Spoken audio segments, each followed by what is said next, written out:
예수님께서 나사로의 집에 갔을 때에 이미 나사로가 죽은 지 나흘이나 되었다 하는 말씀을 보았죠. 예수님께서 그가 병들어 죽게 되었다는 말씀을 듣고 이틀을 더 유하셨는데, 이틀을 더 유하지 아니했다 하고 바로 가셨다 할지라도 이미 죽었다는 말씀을 보았습니다. 마르다가 한 이야기가 주님께서 여기 계셨다면 우리 오라비가 죽지 않았을 거다 하는 말과 더불어서 그가 22절에서 나는 이제라도 주께서 무엇이든지 하나님께 구하는 것을 하나님이 주실 줄을 압니다 라고 고백합니다. 마르다의 고백은 예수님께서 하나님에게 기도하는 것이라면 하나님이 다 들으신다고 하는 그런 고백이죠. 우리가 지난주 이 말씀을 보면서 왜 하나님께서는 예수님이 구하는 것을 다 들어주시고 응답하셨을까에 관한 말씀으로 두 가지를 보았습니다. 첫째는 예수님은 하나님이 원하시는 기도를 했다 하는 말씀을 보았죠. 그래서 우리가 포도나무와 가지를 볼 때에 포도나무에 가지가 붙어 있을 때에 이 가지가 열매를 맺듯이 예수님은 하나님과 연결되어 있었고 하나님의 뜻 가운데만 기도하였기에 예수님의 기도는 하나님이 응답하신다는 말씀을 보았습니다. 또 하나 보았던 것은 예수님은 하나님이 응답하신 후에 그 응답받은 그 은혜를 가지고 자신을 위해 살지 않고 은혜 받은 후에도 응답받은 후에도 계속해서 하나님의 뜻 가운데 움직였다는 말씀을 보았죠. 그래서 우리가 요한복음 6장이라는 말씀을 통해서 예수님께서 오병이의 역사를 일으키신 후에 수많은 사람들의 예수님을 왕으로 삼고자 하였을 때에 예수님은 사람들의 말을 따르지 않고 하나님께서 원하시는 일을 하기 위하여 산에 가서 기도하셨다는 말씀을 보았었습니다. 그리고 우리가 새벽기도 시간에 보는 여호수아에 있는 말씀을 통해서 이스라엘이 여리고를 점령한 후에 아이를 점령하지 못한 이유가 어디 있을까?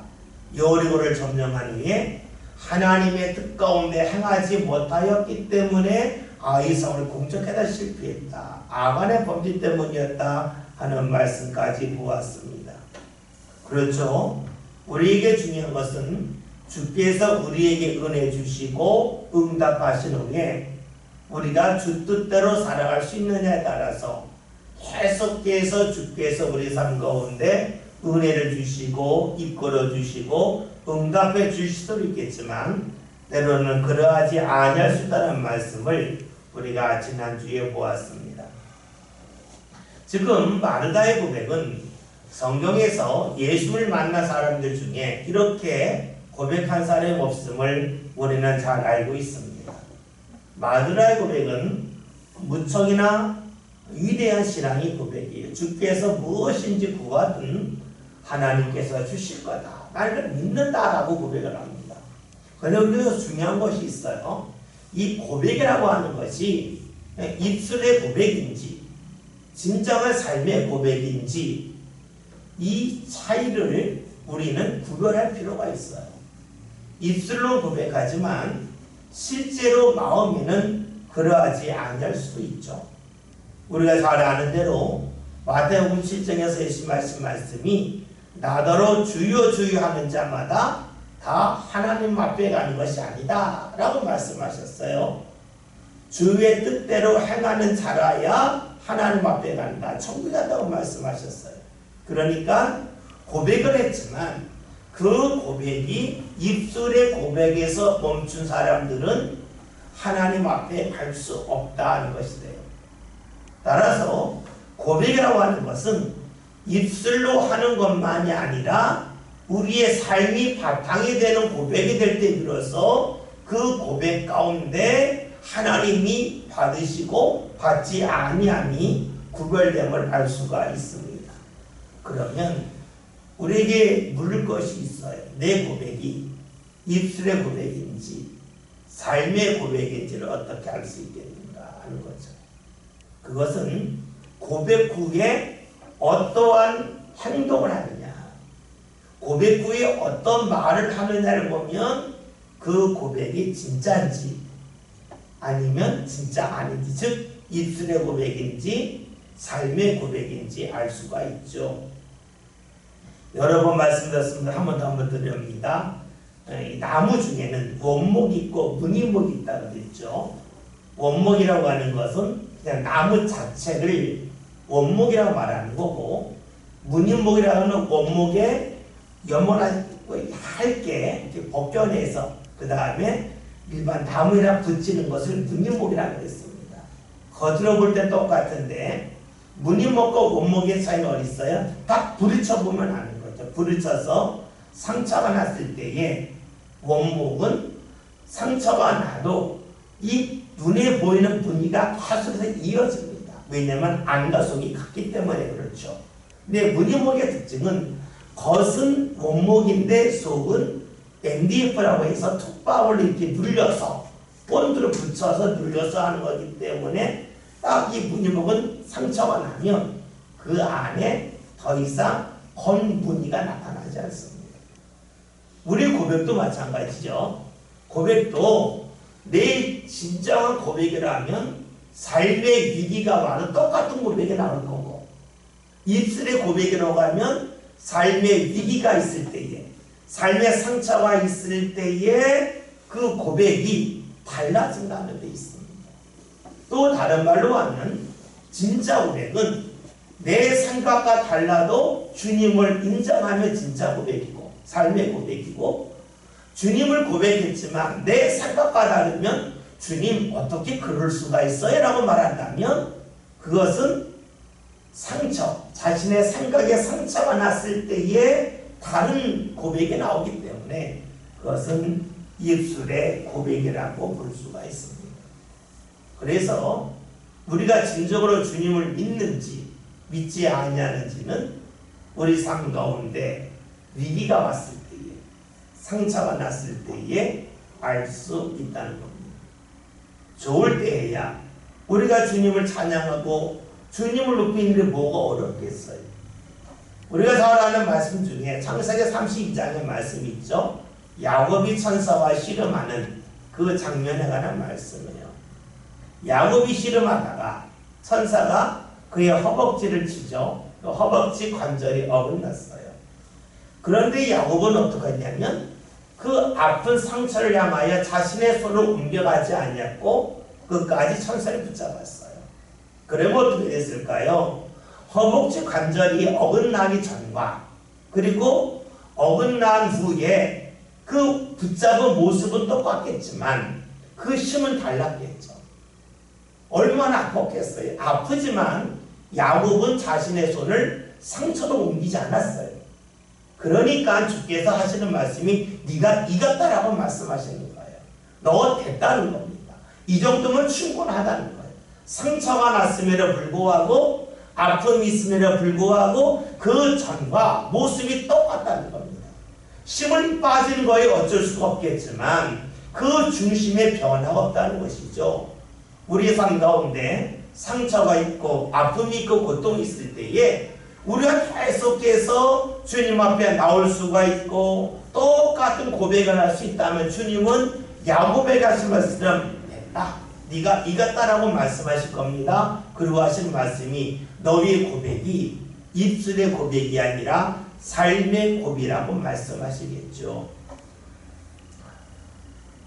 우리가 마리아와 마르다에 관한 말씀을 이렇게 볼 때마다 딱 두 가지가 항상 있죠. 왜냐하면 두 가지가 나오기 때문에 그래요. 하나는 우리가 오늘 읽은 말씀 요한복음 11장에 나와 있는 말씀과 그 다음에 누가복음 10장에 나와 있는 말씀이 있어요. 누가복음 10장을 보면 예수님께서 선한 사마리아 비유에 관한 말씀이 있고 그 말씀이 마치자마자 38절부터 41절 맨 마지막에 이제 예수님을 마르다가 초청하는 그 말씀이 나와요.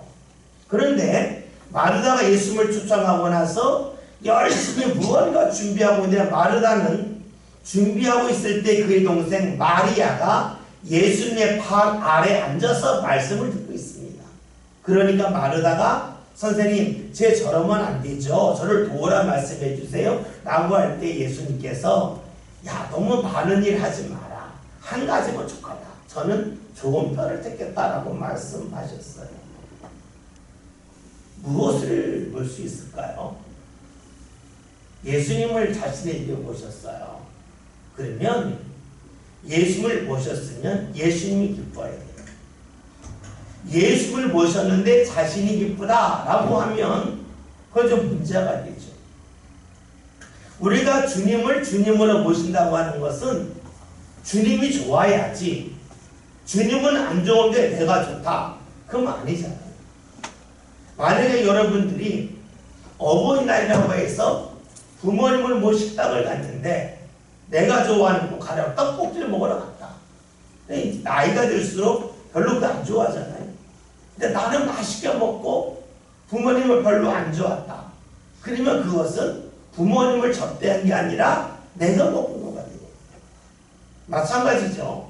우리가 어린이날 아이들하고 먹으러 갈 때는 어린이날이니까 어린이가 좋아하는 걸 빨아먹는 거예요. 그러니까 어린이날이에요. 어린이날인데 내가 좋아하는 거 먹고 어린이가 자녀가 안 좋아하는 거 먹었다.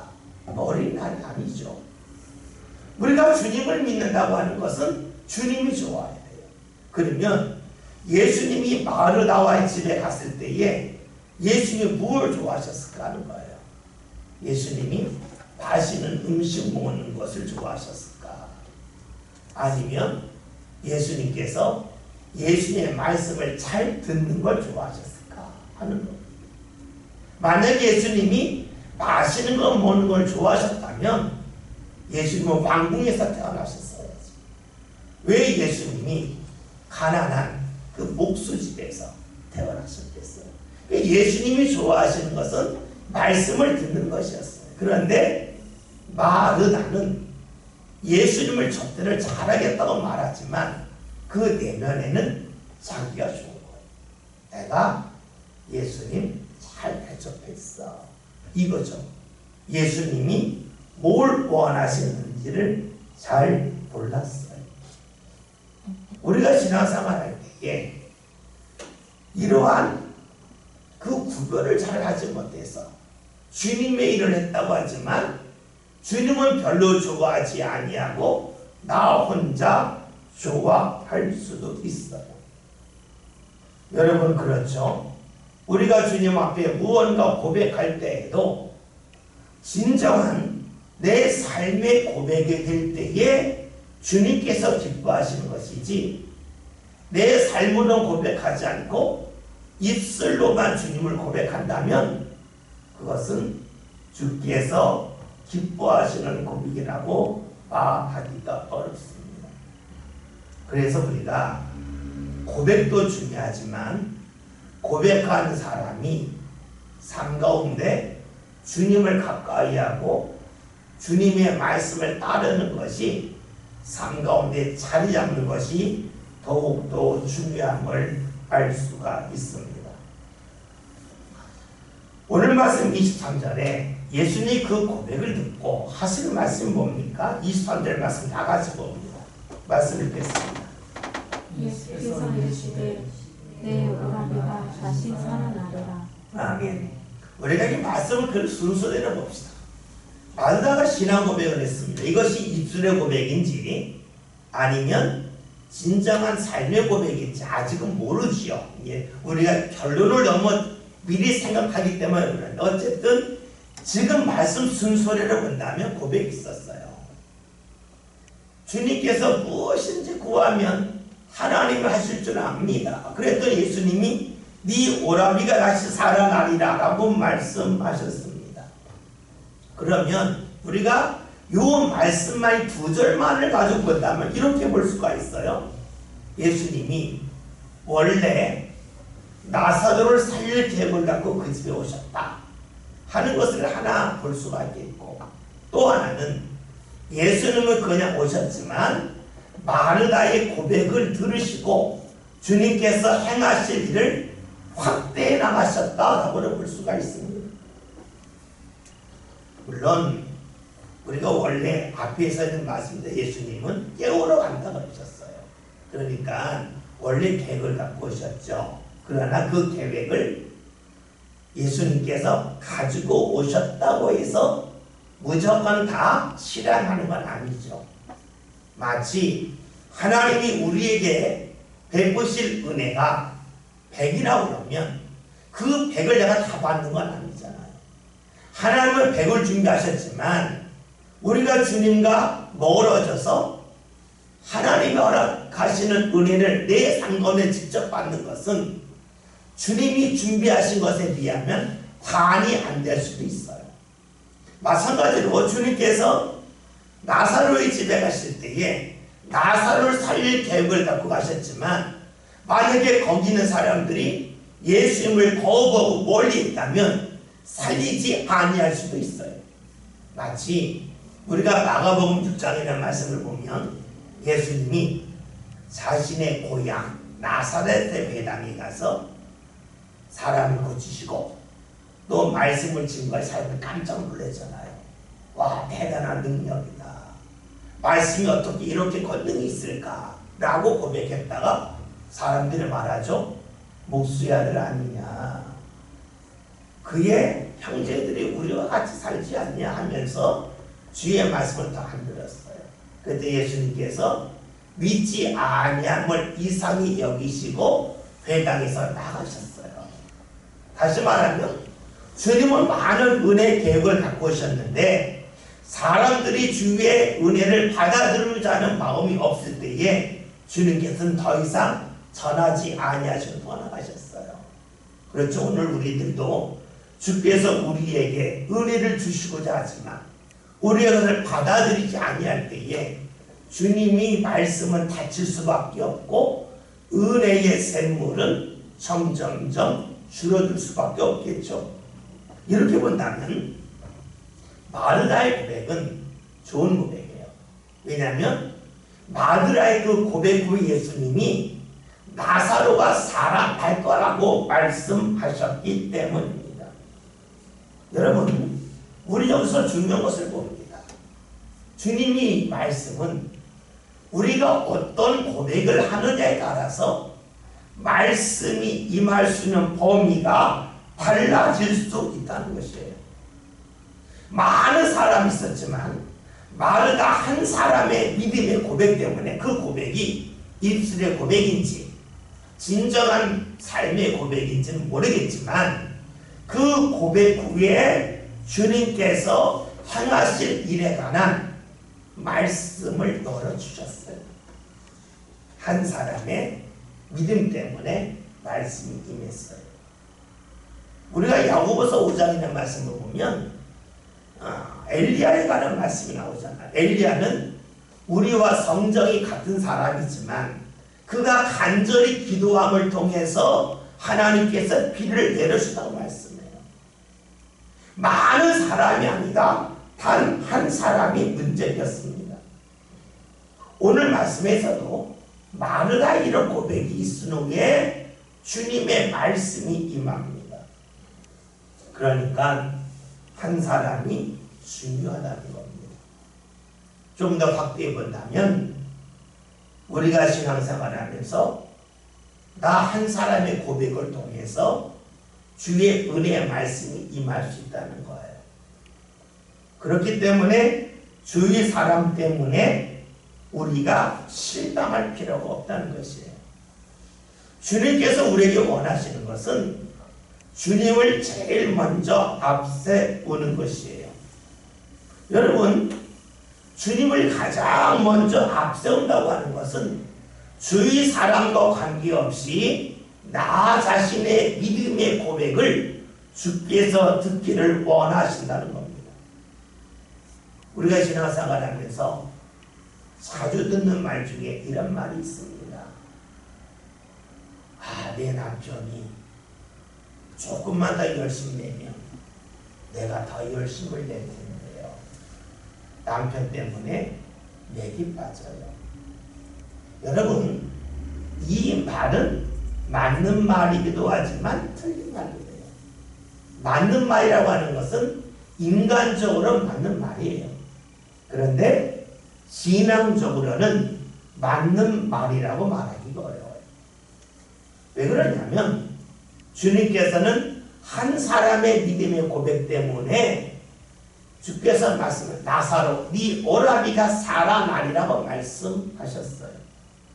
우리가 신앙생활 할 때에 누군가 옆에 도와주면 좋다. 이게 맞는 말입니다. 그러나 이것은 언제일까요?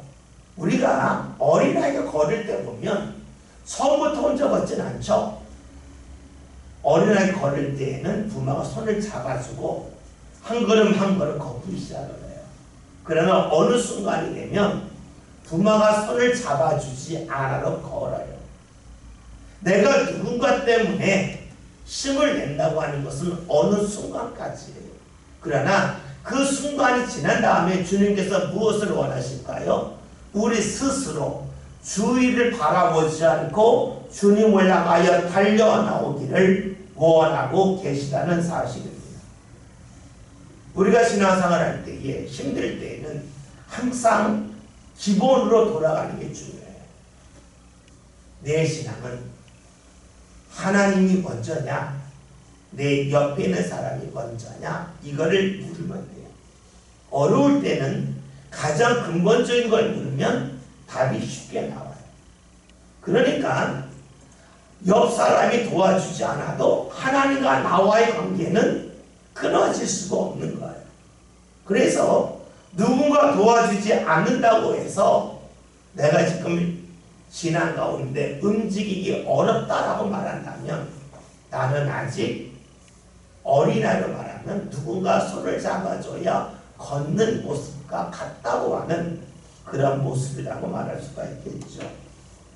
주님께서 우리에게 원하신 건 무엇일까요? 앞에서 야곱에 관한 말씀드렸던 것처럼 허벅지 관절이 어긋났지만 그래도 주님을 붙잡기만 하면 우리의 손의 힘은 과거와 같지 않을 수 있어요. 그렇죠? 여러분들이 집에서 어려움 있는데 교회 온다. 발걸음이 어떻게 똑같겠어요? 무겁잖아요. 집에 괴로운 일이 있다. 내가 찬송할 때에 어떻게 기쁜 일이 있을 때와 찬송할 때가 똑같겠어요. 그러나 찬송하는 거예요. 야곱이 환도뼈가 관절이 어긋났을 때에 허벅지가 어긋났을 때 주님을 붙잡잖아요. 어떻게 붙잡을 때 손에 힘이 똑같겠냐고요. 다를 수밖에 없잖아요. 그러나 주께서는 그럼에도 붙잡았기 때문에 인정하신 거예요. 그러니까 우리가 누군가 도와주고 도와주지 않았다는 힘이 더 날 수도 있고 힘이 좀 떨어질 수도 있겠지만 그럼에도 불구하고 움직일 때에 우리는 야곱의 신앙이 되고 그럴 때 주께서 마르다의 고백을 통하여서 네 오라비가 살리라 말씀하신 것처럼 나 한 사람의 믿음 때문에 주께서 행하실 일에 관한 말씀, 은혜 말씀을 펼쳐가신다는 것이죠. 요즘에 우리나라 그 기업에 관한 이야기가 점점 많아져요. 많아진 이유가 뭐냐면 우리나라가 10년 전, 20년 전에는 외국 기업에 그 하청을 받아서 그것을 보고 흉내를 내고 흉내를 내면 기술을 터득해서 따라갔다는 거죠. 그러니까 배우다가 똑같은 제품을 만드는데 외국에서 100원에 팔면 우리는 80원에 팔면서 점점 시장을 확대했다는 거예요. 그렇게 하나하나 수월해 왔다는 거죠. 그런데 이제는 그렇게 막 달려오다 봤더니 더 이상 수월할 나라가 별로 없게 되었다는 거예요. 그 다음부터 문제가 뭐냐? 앞서가야 된다는 거죠. 근데 앞서가는 거가 우리나라 익숙하지 않다는 거예요.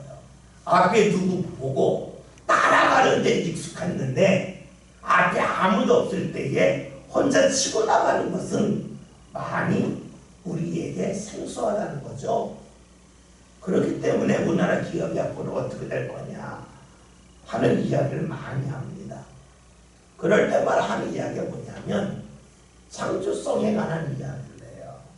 창조성. 다시 말하면 다른 사람이 다른 나라가 생각하지 못했던 물건을 만들어야 학습한다 하는 것을 말해요. 그러니까 앞에 누군가를 보고 따라가는 게 아니라 이제는 스스로 새로운 것을 만들어가야 된다 하는 것이 되죠. 여러분, 신앙이 그런 건 아니겠어요? 어느 순간까지는 앞에 순간을 끌어줘야 되는 거예요. 근데 어느 순간이 되면 이제 내가 앞으로 치고 나가야 되는 거예요. 그러니까 옆에서 나를 도와주지 않아도 앞으로 치고 나가야만 이제 어떻게 신앙의 선도적인 역할을 하게 되고, 그래야 내 뒤에 오는 사람을 향하여 신앙의 길을 만들어주는 사람이 될 수가 있겠죠. 한 사람의 신앙의 고백이 중요합니다. 오늘 저와 여러분이 우리의 가정에서 먼저 신앙의 고백을 하고 쭉 치고 나가는 그런 신앙이 되었으면 좋겠어요. 옆에서 함께하면 힘이 나죠. 함께하는 사람은 부럽죠. 나는 왜 그럴까? 그렇죠. 그러나 부럽기 때문에 포기하는 게 아니라, 그렇다 할지라도 내가 우리 가정에서 신앙이 일어나면서 치고 나가야 되겠다. 힘은 빠지지만 그래도 해야지. 그래야 주님 역사하시지. 여러분, 그러한 믿음의 그 마음과 고백이 우리 삶 가운데 있을 때 비로소 우리의 신앙은 누군가를 의지하는 신앙이 아니라 정말로 하나님을 의지하는 그런 신앙의 사람으로 설 수가 있을 겁니다. 24절 다 같이 함께 보겠습니다. 말씀 봅니다. 마르다가 이르되 마지막 날 구할 때에는 다시 사람을 부를 때가 아니하리라. 아멘. 지금 마르다가 고백을 합니다. 어떤 고백을 하냐면, 이제 마지막 날 부활 때에는 다시 살아날 거라 라고 하는 것을 자신이 알고 있음을 고백을 합니다. 지금 마르다는 나름대로 예수의 말씀을 해석하고 있습니다. 자기가 생각할 때에 예수의 말씀은 이러할 거다라는 겁니다. 그런데 여러분, 이런 마르다의 고백은 사실 22절의 고백과는 같지가 않아요. 22절에 그러나 나는 이자로 주께서 무엇이든지 하나님께 구하는 것을 하나님이 주실 줄 압니다. 이 고백대로라고 하면 지금 예수님이 하나님 앞에 구하면 마지막 날이 아닌 지금 살아난다 하는 게 맞겠죠. 22절에서는 주님께서 무엇인지 구하면 하나님이 들으실 겁니다. 근데 24절에서는 지금이 아니라 마지막 때, 부활 때 살아날 거다라고 말하니까 22절의 고백과 24절의 고백은 같이 할 수 없는 고백입니다. 만약에 마르다의 말이 맞으려면 예수님께서 나사로가 살아날 것을 위하여 기도하지 말아야 된다 하는 것이 될 겁니다. 아니면 예수님은 절대로 그런 기도를 하지 아니할 것을 마르다가 안다고 보아야 합니다. 그러면 마르다는 예수님의 생각과 예수님의 마음과 예수님이 어떤 기도를 하실지 다 아는 겁니다. 그러면 마르다가 예수님보다 위에요. 아래에 있는 것은 능력만이에요.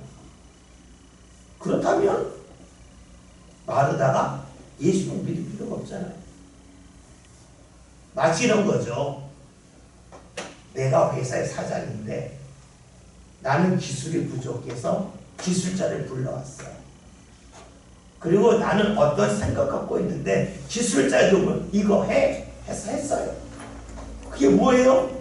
나는 기술자보다 기술은 떨어지지만, 기술적인 능력은 떨어지지만 내가 어떤 설계나 어떤 진행에서 내가 앞서니까 기술자를 고용하는 것과, 마르다가 예수님의 생각도 알고 예수님의 마음도 알지만 어떠한 능력이 부족하니까 예수님보다 위에 있어서 마치 사장이 기술자를 고용하는 것과 크게 다르지가 아니합니다.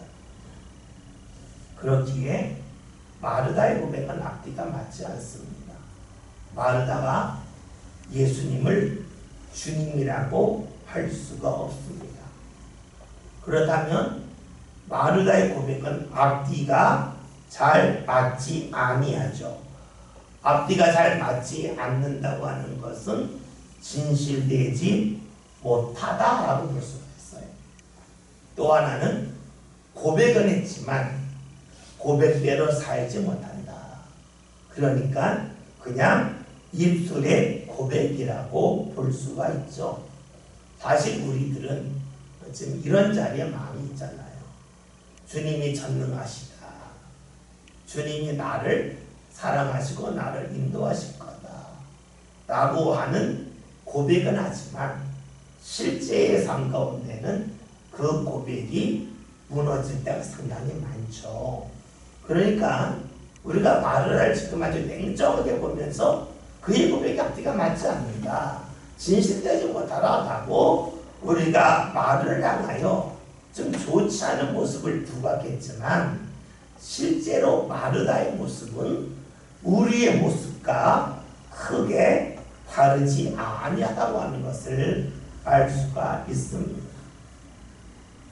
마르다는 오늘 24절을 본 맨 마지막에 내가 압니다 라고 고백합니다. 그의 고백은 지식적인 고백이라고 말할 수가 있습니다. 그리고 자신이 아는 범위에서 자신이 말씀을 배운 범위에서 그는 고백을 합니다. 이 고백을 달리 보면 우리의 기도는 내가 말씀에 대하여 어느 정도 알고 있느냐에 따라서 기도가 달라지는 겁니다. 그래서 우리가 기도한다고 할 때에는 말씀에 바탕을 두라라고 말할 때가 많아요. 그런데 이것을 간혹 사람들은 말씀에 바탕을 두는 게 뭐냐? 말씀을 먼저 읽고 기도하는 것을, 말씀을 먼저 선포하고 기도하는 것을 말씀에 바탕을 둔 거라라고 생각하기도 합니다. 물론 그럴 수도 있어요. 근데 중요한 것은 말씀에 바탕을 둔다고 하는 것은 말씀이 뭐예요? 하나님이 어떻게 지금까지 우리에게 일하시고 역사하시는지를 알려주는 거가 돼요. 그러니까 우리가 말씀에 바탕을 두고 기도한다는 것은 말씀을 통해서 하나님이 어떤 식으로 일하시고 내 삶 가운데 어떤 식으로 역사하실지에 대한 방법을 내가 믿고 기도하는 거라고 볼 수가 있어요. 그래서 우리가 말씀을 볼 때에 어떤 지식을 많이 습득하는 것도 중요하겠지만 말씀을 통해서 하나님이 어떤 식으로 일하신다고 하는 것을 우리가 볼 필요가 있겠죠. 말씀을 바르게 읽었다고 하는 것은 아브라함이 몇 살 때 뭐 했고 아브라함이 어느 때 어떤 고백했고 그런 것도 중요하겠지만 이를 통해서 하나님과 관계가 어떻게 형성됐고 하나님의 인도함이 어떻게 달라졌고 이것을 우리가 볼 필요가 있겠죠. 우리가 새벽기도 시간에 여호수아 말씀 보고 있잖아요. 오늘 8장 있는 말씀까지 봤는데요. 1장 있는 말씀 보면 이제 모세가 죽으름에 하나님께서 여호수아에게 말씀하시잖아요. 강하고 담대하라. 자로나거나 치우치지 말라라고 말씀하시잖아요. 사람들이 볼 때 모세가 죽으면 다 끝날 줄 알았어요. 모세가 죽으면 이스라엘이 망할 줄 알았어요. 그런데 아니라는 거예요. 눈에 보이는 모세가 죽어도 하나님은 다른 사람을 통해서 하나님의 일을 진행시킨다는 거예요. 그러니까 우리는 여호수아 1장을 보면서 이 사람이 없으면 교회가 무너진다 이런 생각을 할 필요가 없어요. 또 우리 그 말씀 읽으면서 내가 죽으면 내 자녀 어떻게 살지 이런 생각을 할 필요가 없어요. 왜냐? 내가 무너져도 하나님의 일은 진행되기 때문이에요. 그러니까 우리는 말씀을 읽으면서 모세가 죽은 다음에 여호수아가 지도자가 됐대 이게 아니라 하나님의 일은 어떤 사람이 없고 무너진다 할지라도 결코 중단되지 않는다. 하나님의 일이 계속 진행된다 하는 그런 믿음을 가질 필요가 있죠. 여호수아 2장의 말씀을 보면 기생 나알에 관한 말씀이 나와요. 사실 이스라엘이 여리고성을 점령할 때에 정탐할 필요가 없어요. 왜냐하면 나알이 정문을 열어준 게 아니잖아요. 그냥 하나님의 말씀대로 돌다가 무너졌어요. 정탐할 이유가 전혀 없어요. 근데 왜 정탐을 하게 했을까? 나 한 사람을 주께서 기억하셨고 그 사람을 통해서 앞으로 일어날 일을 주께서 계획하셨기 때문에 한 사람을 위해서 정탐꾼을 보내게 하신 거예요. 그러니까 하나님은 한 사람을 위해서 많은 사람을 기다리게 하시기도 하고 한 사람을 위해서 하나님의 일을 때로는 지연시키면서까지도 일을 하신다는 걸 알 수가 있어요. 우리가 여호수아 3장을 보면 하나님께서 너희가 앞으로 가보지 못한 길을 걸어가다. 근데 누가 걸어갑니까? 말씀을 앞세우고 거룩한 사람들, 말씀을 앞세우며 갈 때에 하나님께서 어떤 일을 하십니까? 지금까지 가보지 못한 길을 간다. 우리가 말씀을 따라 살 때에 지금까지 내 삶 가운데 느끼지 못했던 걸 느끼게 하고 보지 못했던 보게 하신다고 볼 수 있어요. 우리가 4장을 보면 이제 요단을 건너고 나서 그 기념비를 세우는 말씀이 있잖아요. 뭐예요? 하나님의 은혜를 받은 후에는 그 은혜의 기념비를 남겨서 이것을 다른 후손들에게 전해주는 신앙이 되기를 주께서 원하심을 봐요. 또 5장에서는 이스라엘이 할례하는 말씀이 나오잖아요. 그 말씀도 우리 여러 번 봤죠. 요단을 건너기까지는 할례를 안 한 게 문제가 안 됐어요. 그러나 정작 여리고성을 점령할 때는 문제가 되는 거예요. 그러니까 우리가 하나님 앞에서 무언가 하지 않는 일들이 어느 순간까지는 문제가 안 되는데 어느 순간부터 문제가 돼요. 내가 죄를 범한 것이 어느 순간까지 문제가 안 되는데 어느 순간이 되면 그것이 문제가 돼요. 우리가 주님 앞에 감사하지 않는 것이 어느 순간까지 문제가 아닌데 어느 순간부터 문제가 돼요. 내가 원망했던 것이 어느 순간까지 문제가 아니었는데 어느 순간부터 문제가 돼요.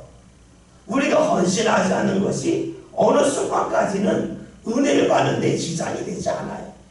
어느 순간부터 지장이 돼요. 우리가 말씀을 보면서 할례의 문제를 그렇게 볼 수가 있어요. 또 6장을 보면 이스라엘이 여리고를 점령하는 모습이 나오는데 하나님이 외치라 그랬잖아요. 그러면 무너진다고. 7바퀴가 어떻게 여호수아가 그 말씀 지키게 하려고 계속 침묵하게 하잖아요.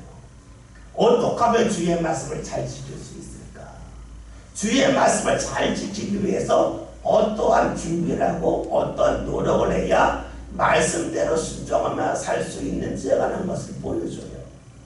또 우리가 7장을 보면 아이성을 공격하라 실패하잖아요. 왜요? 하나님의 말씀을 지키지 않는 한 사람 때문에 여리고까지 점령하지만 그 다음에 점령이 안 돼요. 우리가 8장에는 말씀 보고 있지만 하나님 어떻게 해요? 여리고에서 모든 거 다 죽게 들었다 했지만 8장 아이성을 공격할 때에는 다 가져라 그러잖아요. 우리가 하나님을 인정하고 나면 어느 순간부터는 다 네 거다. 하나님을 하나님으로 인정 그 다음부터는 은혜물을 확 열어주신다는 말씀을 보았잖아요. 그러니까 우리가 지금 여호수아에 관한 것을 쭉 살폈어요.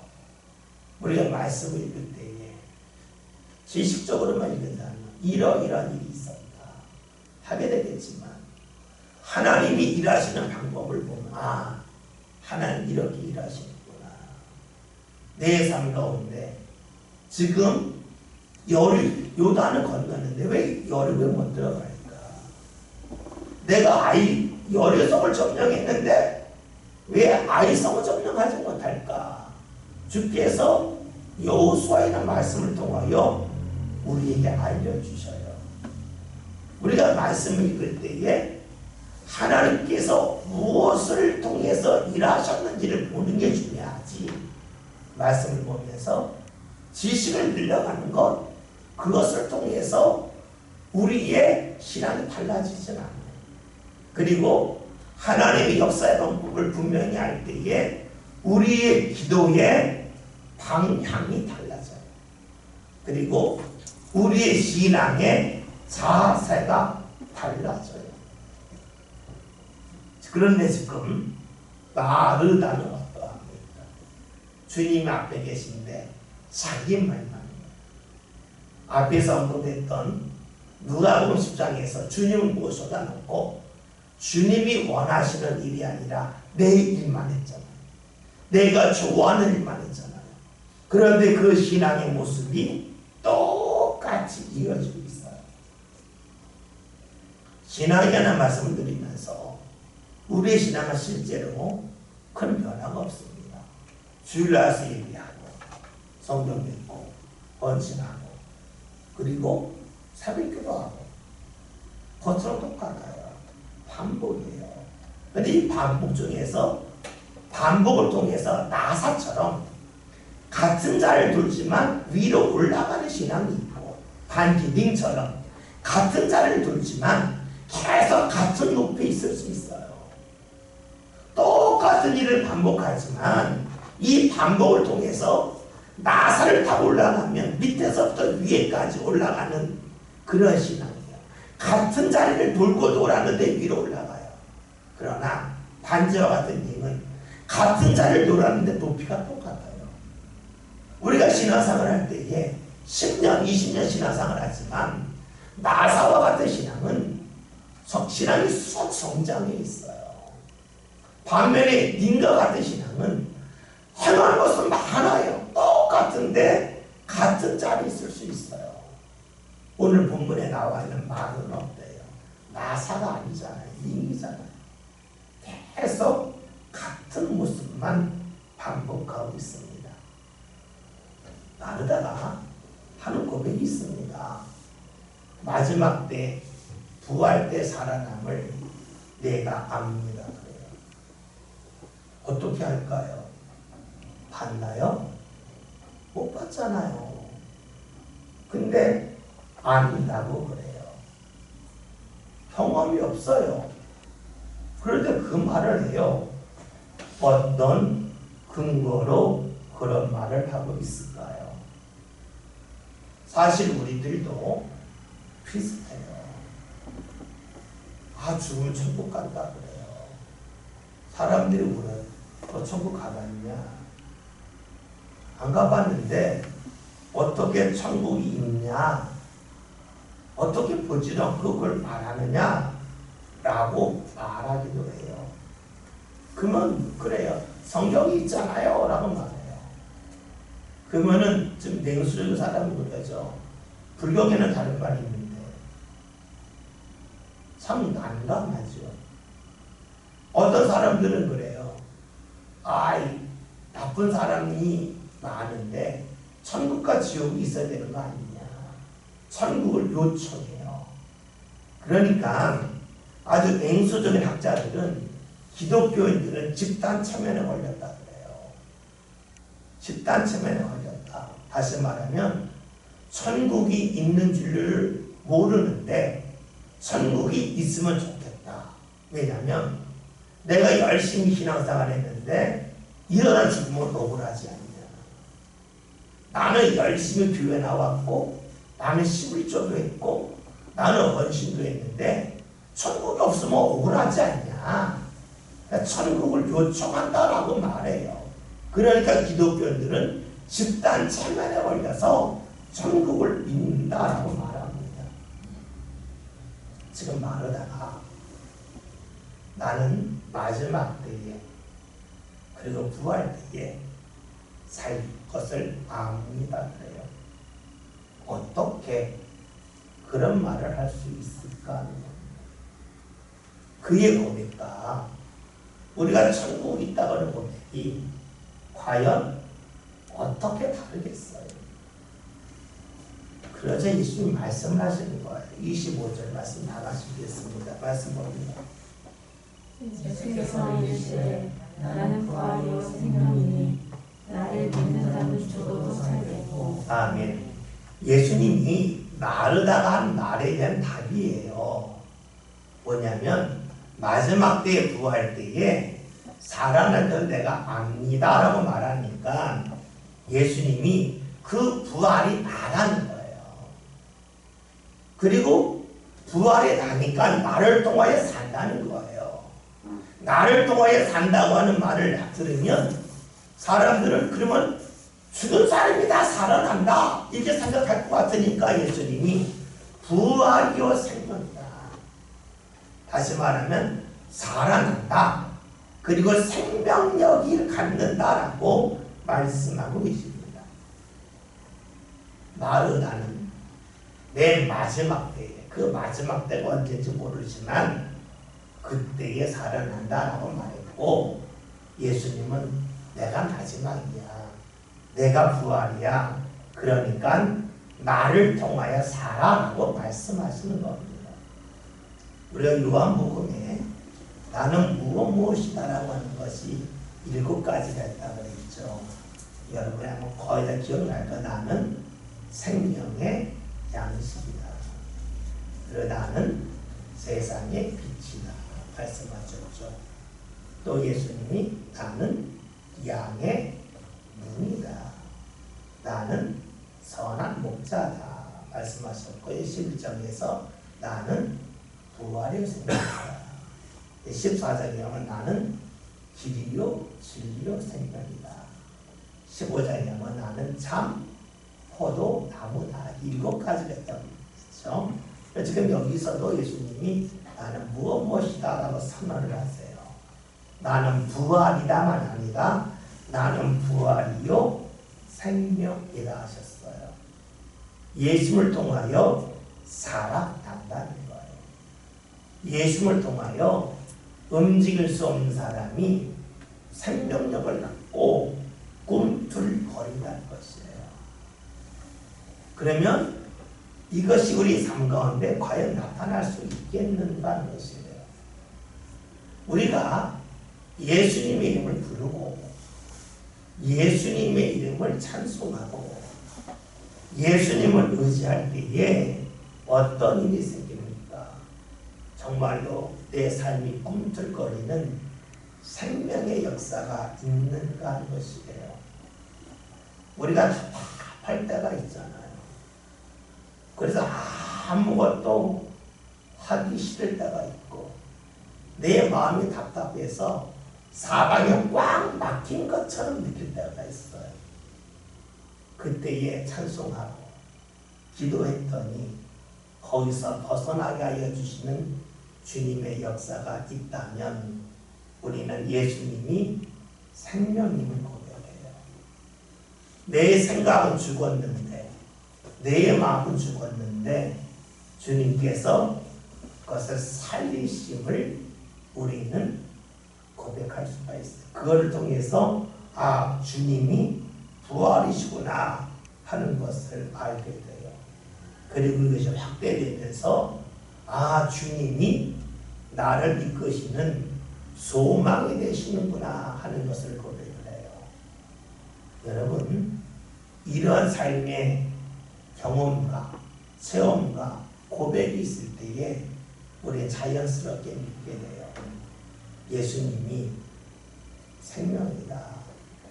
예수님을 의지하여 내 삶 가운데 부활이 무척이나 여러 번 나타났는데 예수를 통해서 내 육신도 부활할 거다라고 하는 믿음이 생기겠죠. 우리는 신앙생활 하면서 직접 부를 수 있어야 돼요. 안 봤는데 어떻게 믿냐? 천국을 안 보고 어떻게 믿냐? 안 보고 믿으니까 사람들이 너희들은 천국을 믿는 게 아니라 천국을 필요로 하는 거 아니냐. 너희가 만든 거 아니냐. 너희가 나름대로 열심히 신앙생활하고 신앙생활하지 않은 사람과 너희 자신을 구별하려고 천국이라고 말하는 거 아니냐. 그렇게 조롱할 수도 있어요.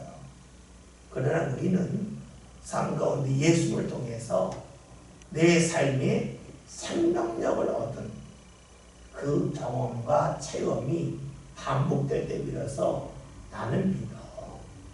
예수님이 계속해서 내 삶 가운데 생명이셨고 예수님이 내가 죽었던 나의 생각을 일깨우시고 일으켜주셨다. 아무도 못했는데 주님 우리 자한테 그런 경험이 있다. 나는 부활을 믿는다. 내가 죽은 다음에 결코 부활이 없을 수 있겠지만 그래도 나는 믿는다. 여러분 나는 보지도 않고 믿는다. 이게 진짜 신앙 아니겠어요? 지금까지 주님이 그렇게 하셨는데 앞으로도 그렇게 하실 거라고 하는 그런 믿음이 저와 여러분에게 꼭 있었으면 좋겠습니다. 우리의 고백은 입술의 고백일 수 있고 삶의 고백일 수 있어요. 근데 우리의 고백은 우리가 아는 범위에서 고백을 해요. 그래서 우리가 기도할 때에 말씀이 바탕이 되는 게 중요해요.